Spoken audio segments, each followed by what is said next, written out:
Good morning. Welcome to Member Focus Monday. I'm Christina Schaefer, Director of Social Media for HAR, and I am joined this morning by HAR Strategic Architects, Jeremy Conaway and Jim Sherry. Welcome, gentlemen.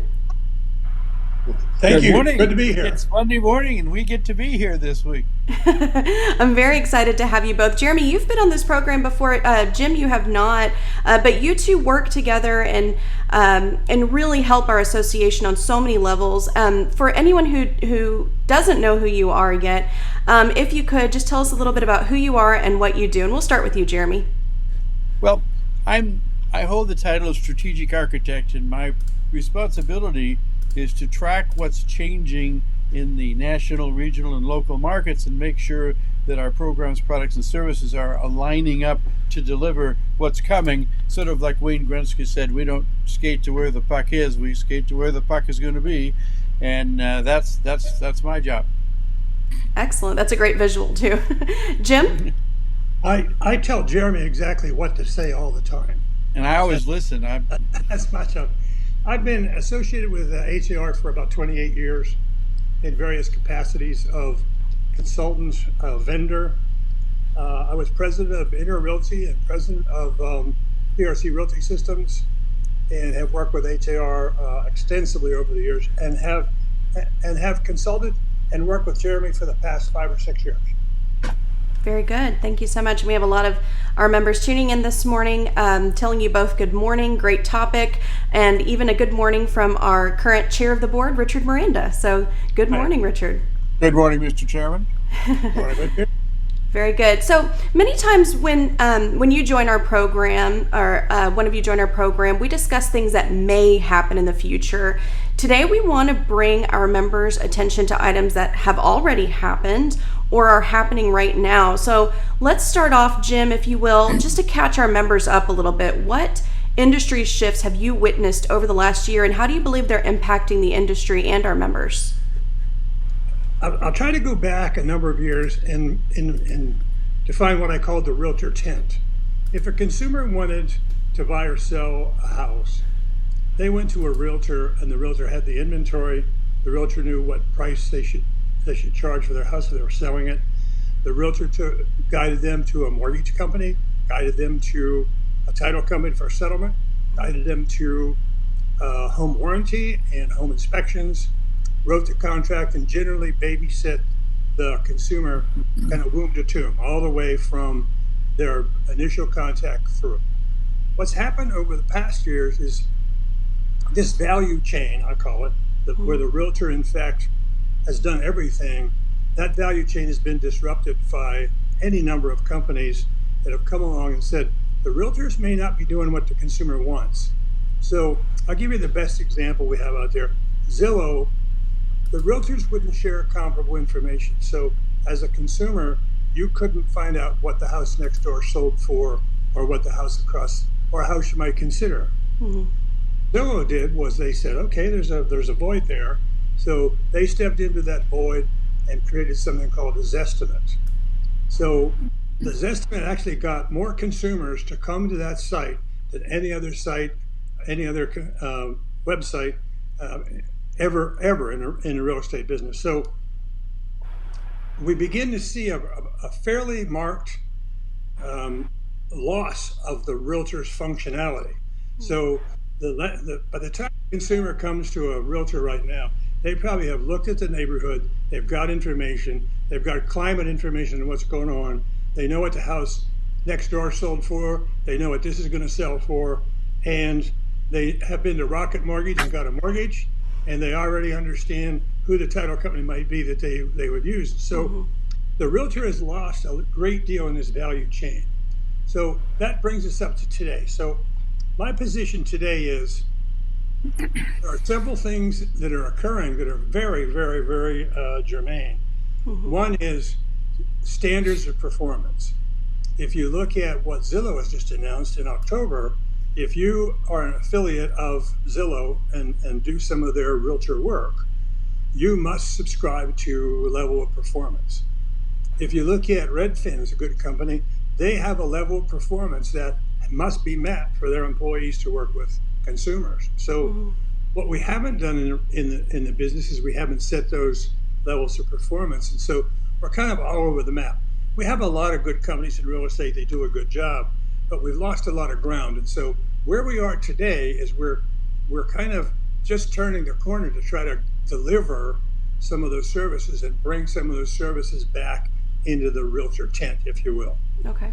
HAR has done a great job because they actually made an inventory available on HAR.com, and no other association has done that good a job in the market. So we've lost a lot of ground.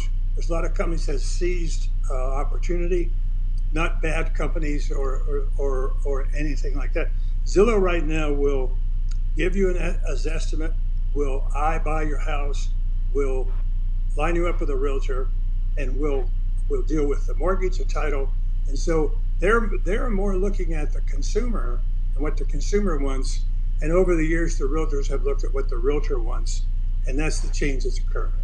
Okay, very good. Jeremy has been on this program before and has used the term pain points, and it sounds like what a lot of these companies are doing are trying to resolve those pain points for consumers. And for our members tuning in this morning, I know that some of this may seem a little surprising. These may seem like topics that we don't want to hear, but Jim and Jeremy are here this morning to offer us solutions and advice for the future. So if you have questions as we go, by the way, for Jim or Jeremy, please type those in and we'll get to them as we can.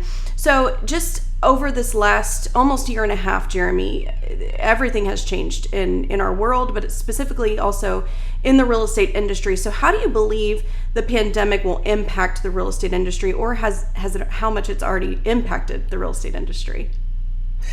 Well, Christina, that's a difficult concept. Because first of all, I think we have to start these comments by pointing out that the pandemic we now know for sure is not over. Mm-hmm. We know it's going to last at least the rest of this year, and by all accounts, it's going to have all sorts of terrible or difficult or complex ramifications. So as we move through this and look at what it's done, I think a good place to start, it's really changed everything. And I think if you keep in mind that if you go back to spring of 2020 and say, all right, that's kind of the starting point. If you went back and looked at that point, in the spring of 2020, we had already been dealing with 5 years of amazing disruption and change. And so when the pandemic bell went off, this industry was already poised to go through an incredible amount of changes. And what most experts are now saying is that the changes that have occurred are the changes which were going to occur whether the pandemic was there or not. They've just, what was going to take 60 months ended up taking 18 months. And I think that's the central point of what Jim and I have been trying to establish with our research, is it's here. There is no longer a need to talk about the future. All of the things are here. So in terms of what it's done, I think first of all, I've got 5 things to look at. Is what's called the reshuffle. Experts are saying that well over 2 million American households are going to change locations. Some of them have to, but a lot of them just want to. They're tired of the commute, they're tired of this, so they want to relocate. And that's over 2 million transactions, which would not have occurred had it not been for the internet. So that's one of the major changes is the reshuffle. The economics, the reshuffle has caused the market to go crazy. There's somewhere between a 16 and a 26% increase in the price of real estate in almost every marketplace in the country.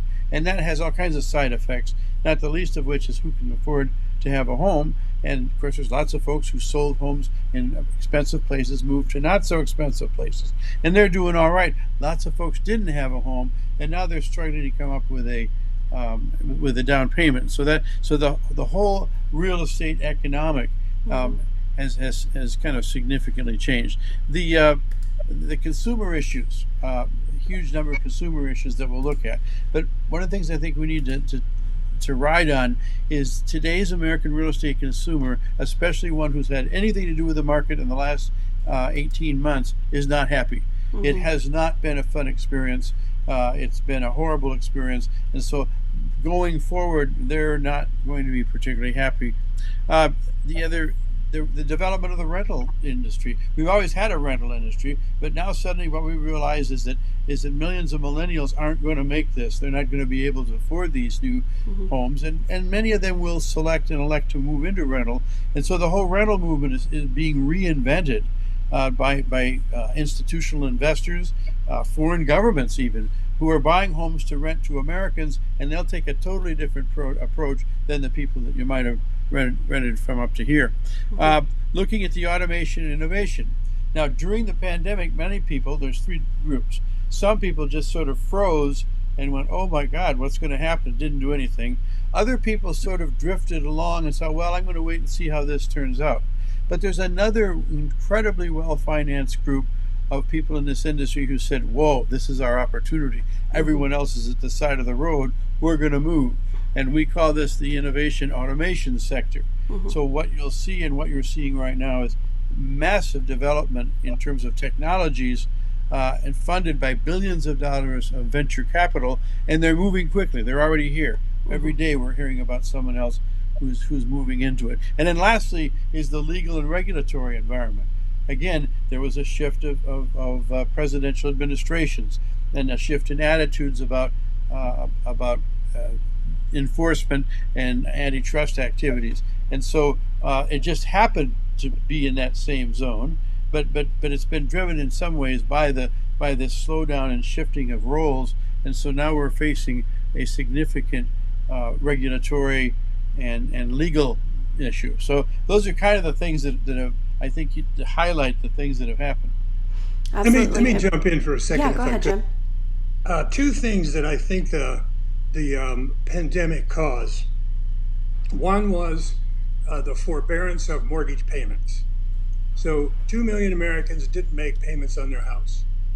And the foreclosures are put off because the government said you can't foreclose. The next thing that happened is we have millions of renters that have not paid their rent.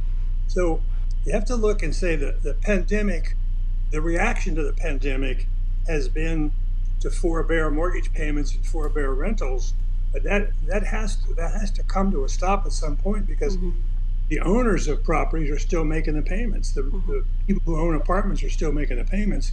So that could put a number of people in foreclosures and also evictions, and that's a direct result of pandemic. So as Jeremy talked, the pandemic almost changed everything. I mean, everywhere you look, there was some effect.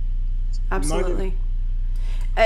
We are going to get a little more in depth to some of the scenarios that you two envision. But Jim, are there any other factors taking place right now that realtors need to be paying attention to? Yeah, I mean, I think if there's one thing you need to get out of this, is that quit worrying about the pandemic and just recognize that for all effects and purposes, as far as this industry is concerned, the pandemic is over and we're moving forward as if it was over. So you can say, well, wait a minute, people are dying. Don't worry about that. This is a time to understand what is happening on a daily basis in your industry, and then having a plan. What are you doing about all these things? I mean, Jim and I have identified some 46 different factors that are impacting our Houston area marketplace. You don't need to be an expert on this, but you need to know they're happening, and you need to make some selections, because most of these are opportunities. If you turn them inside out, they're opportunities, and you need to make a decision. What opportunities are you going to take advantage of? And our purpose is to help you understand them, but you got to make a decision. You can't just wait to see how it turns out. Do you have anything you want to add there, Jim? Well, I think if you look at some of the new things that are occurring in our market, give an example. Moody's. Many of you are familiar with Moody's, right? They just announced that they're in the market of evaluating climate risk changes.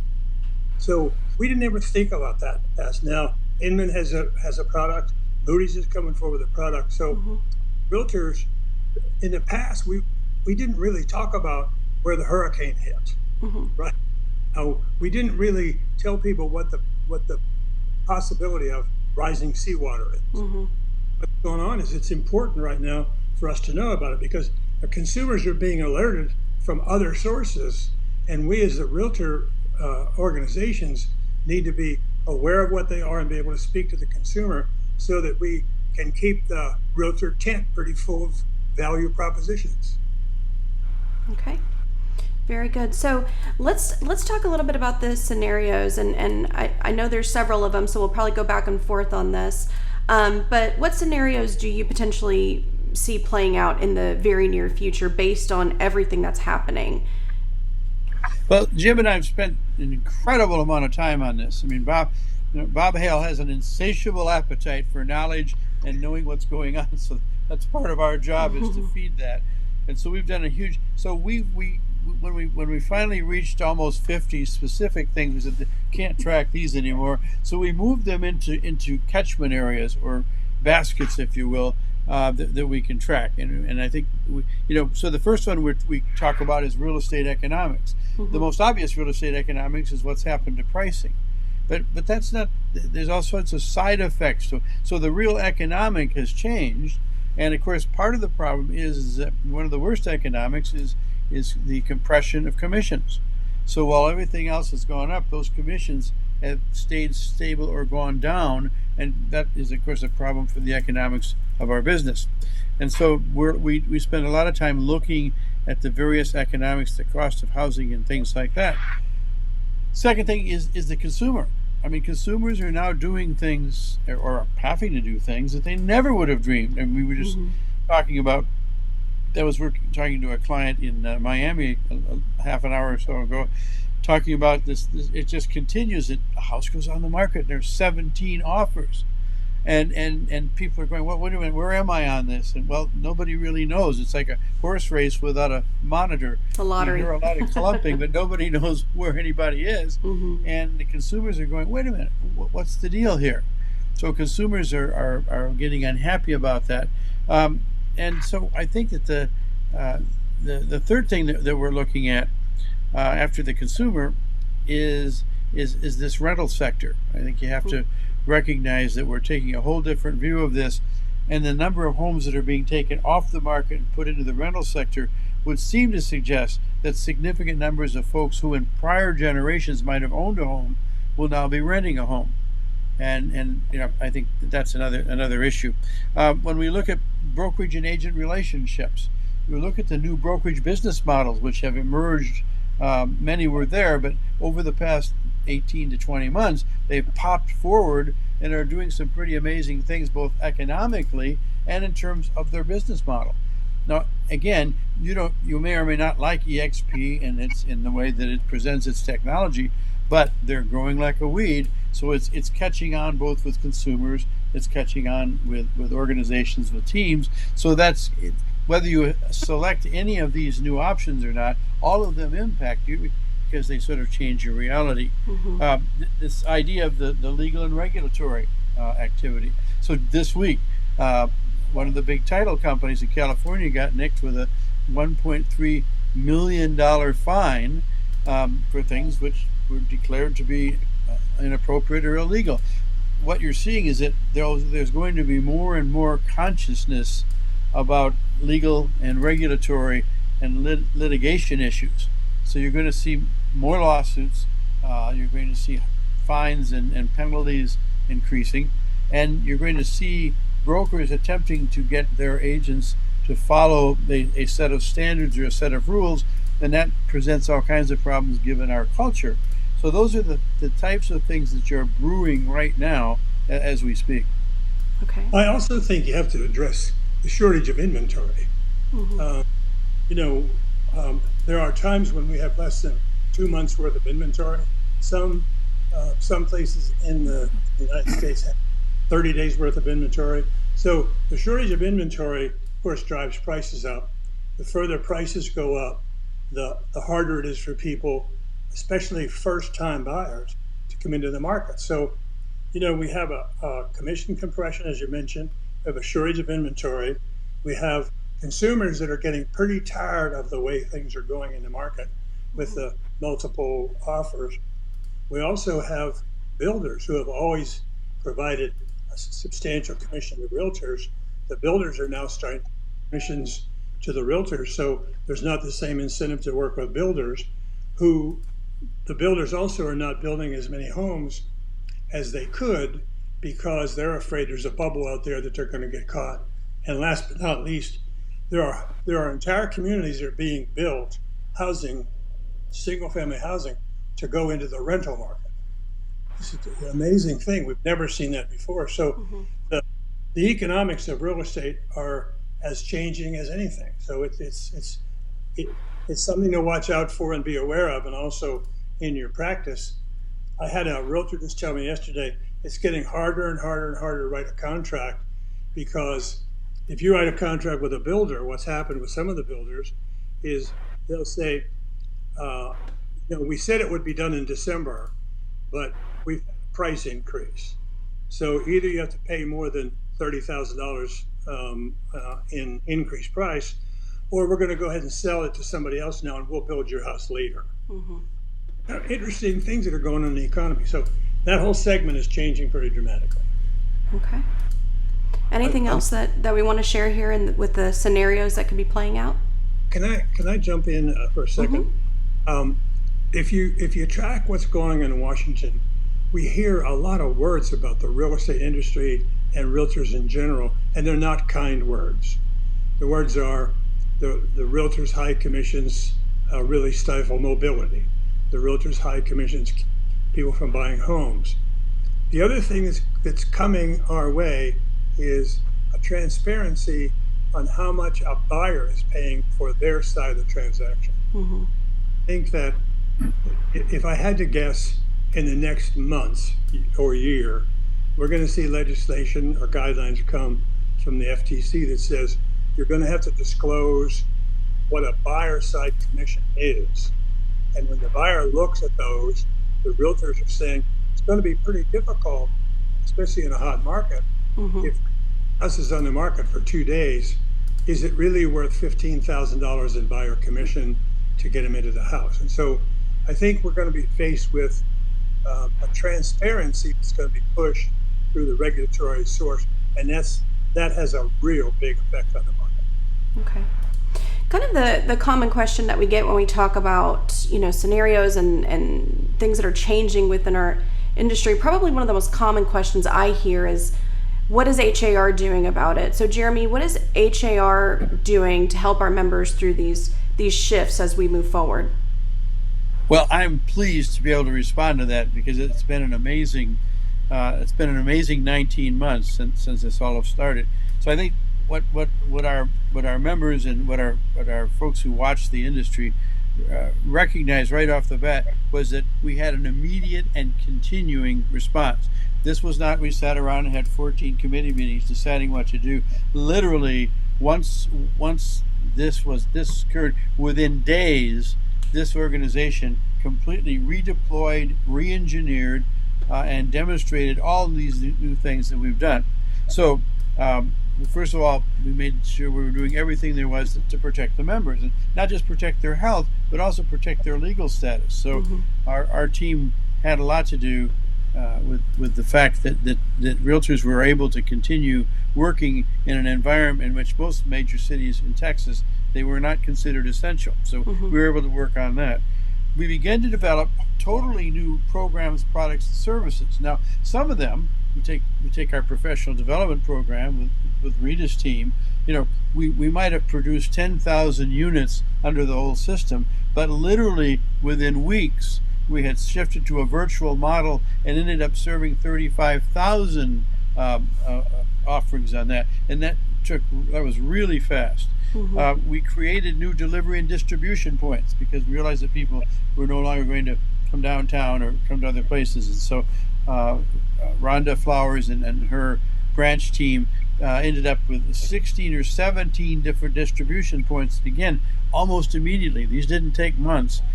These were actually set up within days. We looked at, a good example is Bob's CEO research project.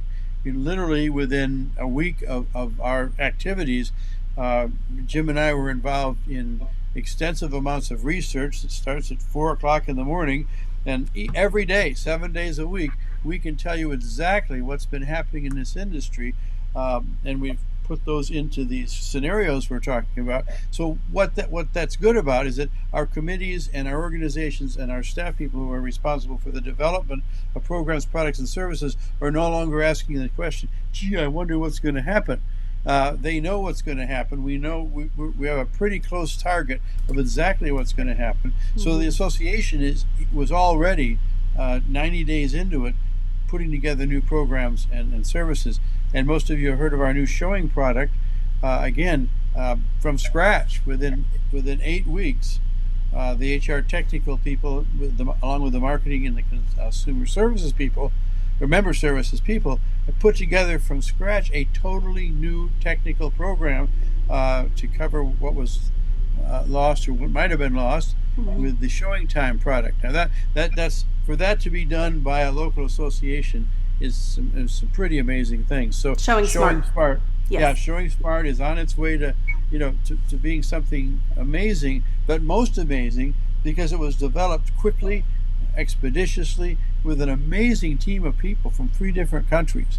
So we think we're on top of this. I mean, there's not a day that goes by that we don't sit down and go, okay, so this is moving over here, this is moving up here. How do we need to respond to that? So the members need to appreciate that fact that we're on this for them. If they're feeling lost, they're not talking to the right people, because we can help you not be lost. I think not because Jeremy has been on here before, but Christina, you've done a great job. I mean, who would have thought that we had a member-focused program every Monday that had such a varied group of presenters? I mean, we not only present about ourselves, but we have enough belief in our ability that you bring on some pretty controversial thoughts here. Not you personally, but the people you bring on. So just the idea that we've embraced social media as we have is a big part of modernization of our organization. I'll tag along with Jeremy on, if you look at HAR, it's hard to imagine that other associations aren't doing what we're doing.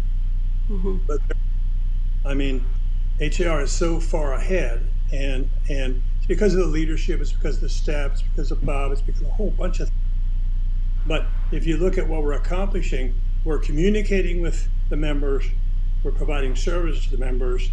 I mean, if you just look at the programs and products and services, not only member development and training, but good products that have been put in the market. So, HAR is doing a very, very good job, in my opinion, servicing the members. But that doesn't mean we're done, and it doesn't mean we can rest on our laurels, because as you point out with the scenarios, the changes are occurring at a very rapid rate. Many changes have already occurred that we're trying to recognize. But I'll go back to Moody's. Who would have thought that there was going to be an industry dedicated to predicting climate change down at the housing level, which is what the Inman product does. So, HAR is on top of most things that are going on in the market. Absolutely. So, Christina, another thing that's important, and they say, well, all right, so big deal, they know about it. Do we know? Do our members know about it? Everything we're doing is available. You can download the CEO report. It's done monthly. We keep it daily. We keep it, but monthly we put it together. It's available. It's on the internet. It'll show you all the things that are going on. There's a number. There's videos. There's all kinds of way to learn what's going on with the different communications programs that Matt and his team, of which you're part of, have put together. I mean, it's not just that we know what's going on. We're really working hard to make sure that every one of our members understands, that brokers and agents and team leaders understand what's going on. I would also like to just mention that every Friday our members do get the CEO newsletter that comes directly to your inbox, and pay attention to some of those headlines, because they are what we're discussing today. A lot of these factors and changes that are happening within the industry and around the industry that are affecting your day-to-day and the future of the industry. Christine, another thing I think we have to be aware of is we're bringing on an enormous number of new members. Being able, and it's hard, we don't have a mentorship program in real estate in general. We don't really have the ability of a new member to be teamed up with an experienced member and learn the market over time. We just sort of throw the people onto the water and go, hope everything works out. So we've developed programs and products, especially in Rita's area, where people can come in and get at least a beginning footage for getting into the market. So, everywhere you look, we've got programs and products that are moving, not the least of which is the surveys that we run on consumers. So we understand what people are thinking about what we're doing. So it's an interesting time. It's a great time to be with HAR. It really is. Absolutely. We have a few questions that have come in from our members that I want to make sure we get to. And if you have any other questions for Jim or Jeremy, just type those in and I'll get to as many as we can. Archie asked, how can we show our true value as realtors compared to other companies? So what suggestions do you have for Archie? Well, I think the first thing you may have to do, I apologize, that's the road grader going by.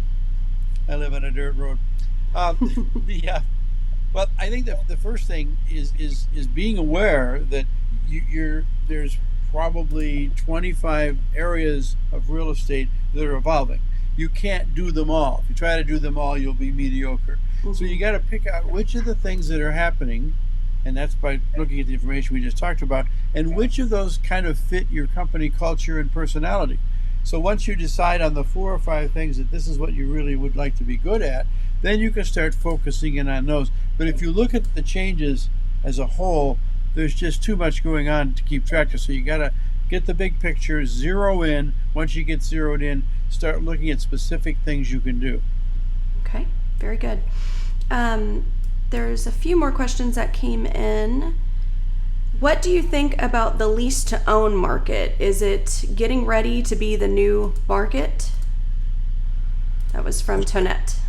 Certainly there's evidence that the builders are building communities that are rental communities, and those rental communities are bought by large investors like Blackstone, and the belief is that the rental market is going to be a very, very good market in the single family homes, and that there's money to be made there in terms of the builders at Blackstone. The builders like it because they build the community and they already sold all the homes, because they sold the homes to an investor. So I think we're going to see more of it. And apparently, I mean, if you really want to study the market, look at what consumers are doing. People are renting those houses. There's one north in Houston that was bought up. The entire community was bought by an investor, and they're renting those properties very, very rapidly. So if you look at the consumer, who is our customer for the realtor, just look at what they're doing, and it'll give you a pretty good idea of what the future is going to be. So you kind of read Bev's mind here. She actually was also asking any thoughts on what is going to happen to the communities that have been sold to investors as a rental property in 10 to 15 years. So we see that that's happening now, but any thoughts on what we could expect for those communities in 10 to 15 years, or for those investors in 10 to 15 years? If you look at what Blackstone did coming out of the recession of 2008, they bought hundreds of thousands of properties. They turned some of them into REITs, meaning a real estate investment trust, put them on Wall Street. But they turned around and sold those properties at a profit because they bought them at a low point in the market. I think what the rental communities have to look forward to is those properties, they'll be depreciated for some number of years, and then they'll be sold, not as an entire property, but individually those will be sold again, and I think they'll become more standard residential properties. That's my guess. Okay, very good. With Mei Ling was asking, and we did touch on this a little bit earlier, with forbearance moratorium ending in the near future, do we anticipate more foreclosures? Yeah, that would be the natural, but keep in mind, it's not going to be a tsunami of foreclosures. I mean, first of all, a significant portion of those who are not current with their mortgages have equity. So at some point they're going to, before, depending on what state or what area you're in, foreclosures take different periods of time. But most people, very few people are going to wait for the sheriff to come and pull the furniture out. They're going to sell the place, pay it off, and away it goes. So it's not. The evidence is it's not going to be the human and economic disaster that it would have been in years past. Let me add, what's going on with the mortgage companies that own those properties or own those mortgages. So, as Jeremy pointed out, if during this forbearance, your house went up 30% or 20% or 26% or whatever it is, the lenders will come back and give the property owners a chance to refinance, including what's in their arrears. So they're going to be able to refinance and stay in that property and maybe even get a lower payment because interest rates are so low compared to where they were. There's a lot going on. I agree. There will not be a tsunami of 1 million properties pop on the market next Tuesday. Okay. Colin just made a comment that the comment section is very active today. Some very sensitive and personal issues were raised today, but again, these are all factors that have already happened or currently happening or are about to happen in the very near future. So it's really important that Jim and Jeremy, you took the time today to address these issues and bring them to our members' attention. So thank you for that. Karen just made a comment. Thanks for your great program. Things have certainly changed, and I love the updates. So very good. So with that, Jim and Jeremy, is there anything else that you'd like to share with our members today? And we'll start with you on this one, Jim. Well, if you watch your customer will tell you what they want. And we haven't, as an industry, been very willing to give the customers what they want. We wouldn't share our comparable information, so Zestimates came about. We have not really embraced what the consumers want. Apparently, the consumers with instant sales, which would be the iBuyer market, apparently consumers are going to shop for their own mortgage. Apparently, new mortgage companies will come up with new services. But, it's very hard if you're out there as a realtor beating up on yourself to get business, work in the street, doing all the things you should be doing to keep track. But you know what? HAR does a really good job with Member Focus Monday, with the CEO report, with making our Inman news available at no charge, with having all of you in the communication department giving communication. If you just took the time to look at what HAR is telling you, I think you get further ahead. But it's very, very hard to include research in your practice. It's very, very hard to do that. Watching the consumer, watching what's going on in the market, and not resisting it. Not saying, oh, those dirty wretched frutches are doing it again, right? You got to look at what the consumer wants, because nobody is successful giving consumers what they don't want. Very good. Jeremy? So I think that my parting word would be, this is not a doomsday market, it's an opportunity market. And what Jim has pointed out is some people with a lot of money and a lot of brains have looked at what consumers want and are being guided by that. So if you're figuring out how to play this new routine, the first thing is, what Jim said, understand that, but don't put yourself on the outside and say, look what they're doing to us now. It's look what they're doing for us now. All these opportunities are available. You just have to change your perspective a little bit, and that's going to be the greatest market going. This is an incredible time to be involved in real estate. You just have to move 3 or 4 steps to the right, and it'll become clear. All right, very good. Well, gentlemen, thank you both for your time this morning. Again, we mentioned a lot of different resources, but one of them being that CEO newsletter that goes directly to your inbox every Friday. Be on the lookout for that so that you can stay up to date with some of the headlines that Bob Hale and Jim and Jeremy accumulate to make sure that you are in the know and you understand what's going on. I'm sorry, go ahead. I'd like to jump in for a second. There are companies that are doing a good job. I don't think this is a damnation sort of thing. This is saying there are companies, there are people who are in the business who are thinking these thoughts. One of the issues we all have is adoption. If you look at, I'll take Realogy as an example.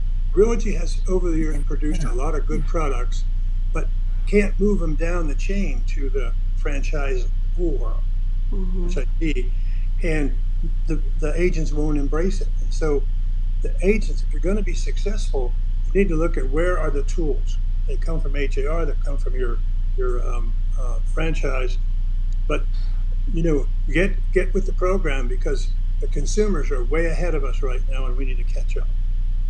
All right.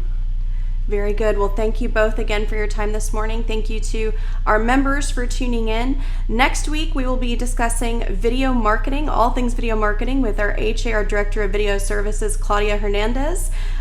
She's always a popular guest, so be sure to tune in next week with all of your video marketing questions.